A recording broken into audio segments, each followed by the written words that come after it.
الرجيم بسم الله الرحمن الرحيم الرحمن علم القرآن خلق الإنسان علمه البيان الشمس والقمر بحسبان والنجم والشجر يسجدان صدق الله العظيم. اللہ رب العزت کا ارشاد ہے کہ بے حد مہربان اللہ نے قرآن سکھایا، انسان کو پیدا کیا اور اس کو بولنا سکھایا، اور سورج اور چاند ایک نظام کے پابند ہیں، اور ستارے اور درخت سب اللہ رب العزت کے سامنے سجدہ ریز ہیں. حضرات، آج کل ملکی اور بین الاقوامی میڈیا میں چندریان 3 کا بڑا تذکرہ ہے اور اس کا چرچا ہے. ظاہر ہے کہ یہ ملک کی بہت بڑی کامیابی ہے کہ اس نے چاند تک رسائی حاصل کر لی، اور یہ خوشی کا موقع ہے.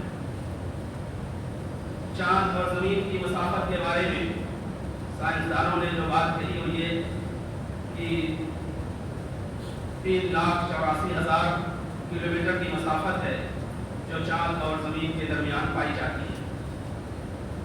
یہ سفر جو چندریان کا ہوا وہ اپنے لحاظ سے معنویت رکھتا ہے، اہمیت رکھتا ہے، اور ملک کی ٹیکنالوجی کو اور اس کی قدرتی اور صناعی کو بڑھانے میں بہت معاون ہے. لیکن ہم مسلمان ہیں، کلمہ گو ہیں، اللہ رب العزت کے ماننے والے ہیں، فرشتوں، آسمانی کتابوں، تقدیر اور تمام ایمانیات کے شعبوں پر ایمان رکھنے والے ہیں. ہم غور کریں کہ اسلامی شریعت چاند کے حوالے سے کیا باتیں ہمیں بتاتی ہے. قرآن کریم چاند کے حوالے سے کیا ہمیں تعلیمات دیتا ہے. اگر قرآن کریم کا مطالعہ کیا جائے تو معلوم ہوتا ہے کہ 27 مرتبہ پورے قرآن کریم میں چاند کا تذکرہ آیا ہے، اور یہ مختلف انداز میں، مختلف اسلوب میں، مختلف صورتوں میں اللہ تعالیٰ نے چاند کا تذکرہ فرمایا ہے. سب سے پہلی بات یہ ہے کہ چاند اور سورج یا جتنی بھی مخلوقات زمین و آسمان میں پائی جاتی ہیں یہ سب اللہ رب العزت کی پیدا کی ہوئی ہے. یہ دیوتا نہیں ہے، یہ معبود اور مسجود نہیں ہے. ان کے سامنے اسلامی شریعت کے لحاظ سے جھکنا اور ان کی عبادت کرنا جائز نہیں ہے. کائنات میں اللہ تعالیٰ نے 2 طرح کی مخلوقات پیدا کی ہیں. ایک مخلوق وہ ہے جو بے اختیار ہے، اور دوسری مخلوق وہ ہے جو با اختیار ہے. بے اختیار جو مخلوق ہے اس میں زمین ہے، آسمان ہے، سورج ہے، چاند ہے، پیڑ ہے، پودے ہیں، اور یہ تمام حیوانات ہیں. اللہ تعالیٰ نے جس نظام پر ان کو لگا دیا ہے اس پر وہ چل رہے ہیں. ان کو کہا جاتا ہے مخلوق مسیر. ایسی مخلوق ہے جن کو ایک نظام پر لگا دیا گیا، وہ چل رہے ہیں. دوسری مخلوق وہ ہے جو انسان کی شکل میں ہے، اور وہ مخلوق ہے مخیر، با اختیار مخلوق ہے. اور اللہ تعالیٰ نے اس کے حوالے سے سارے احکامات اور ساری شریعت ان سے متعلق کیے ہیں.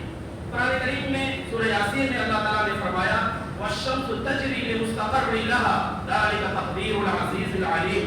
سورج اپنے مدار کی طرف، اپنے مستقر کی طرف چلا جا رہا ہے، اور یہ اندازہ ہے اس رب کا جو علیم ہے اور حکیم ہے، یعنی حکمت والا اور علم والا ہے.